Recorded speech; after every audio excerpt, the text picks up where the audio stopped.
আসসালামু আলাইকুম প্রিয় দেশবাসী ও যারা বাইরে থাকেন, সারা বিশ্বের মুসলমানের উদ্দেশ্যে কথা বলতেছি। আসসালামু আলাইকুম। ভাইরা সবাই ভালো আছেন? মায়েরা সবাই ভালো আছেন? বোনেরা ভালো আছেন? নেবাইরা ভালো আছেন?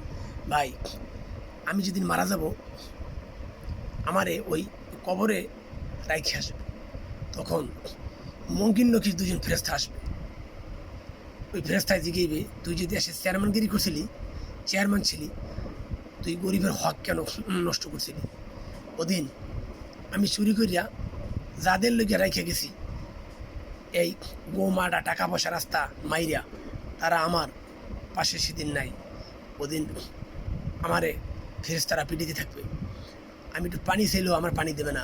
তাই সাগরের মাঝখানে পড়ে গেলে যেইভাবে হয় তার জন্য কঠিন হবে অন্ধকার কবর। তাই আমি সবার উদ্দেশ্যে বলবো, চেয়ারম্যান থাকেন, মেম্বার থাকেন, তাদের উদ্দেশ্যে বলবো, ভাই, মানুষকে ঠকাইয়েন না, জমা টাকা মাইরে খাইয়েন না, কেউর বিরুদ্ধে সালিশি রায় দিয়েন না। কারণ মাওলা পাক রব্বুল আলামিন তারপর আপনার আবার ওই কিয়ামতের ময়দান আসছে, ওদিনও আপনাকে ছাড়বে না। অতএব গরিবের মাল নষ্ট করেন না। যদি গরিবের মাল খাইয়ে থাকেন, সরকারি মাল খাইয়ে থাকেন, সরকারি মাল মানে গরিবের মাল বা মানুষের মাল, তবে আপনি ওই পরিমাণ মাল সরকারি ফান্ডে জমা দিয়া আপনি সংবাদ সম্মেলন করে মাপসান না হতো, আপনি কিয়ামতের ময়দানে মাওলা রব্বুল আলামিন আপনাকে ছাড়বেন না। কারণ একটা যারা পরিমাণ মাওলায় বলছে মাওলার বান্দার হয়, আমার আল্লাহ কি বলছে? বান্দার হয়।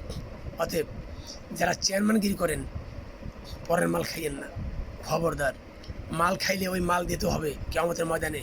এছাড়া আপনি বেহেস্তের গেটও যেতে পারবেন না, বেহেস্তের গেরণও পাইবেন না। অতএব 5 ওয়াক্ত নামাজ পড়েন।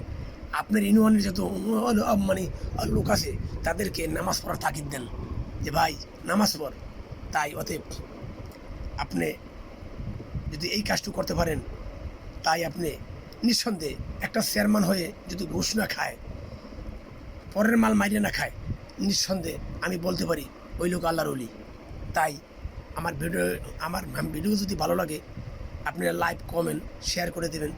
আমার সারা বিশ্বের যত মুসলমান বাইরে আছে যেন তারা শুনতে পায় আমি কি কথা বলছি। আসসালামু আলাইকুম।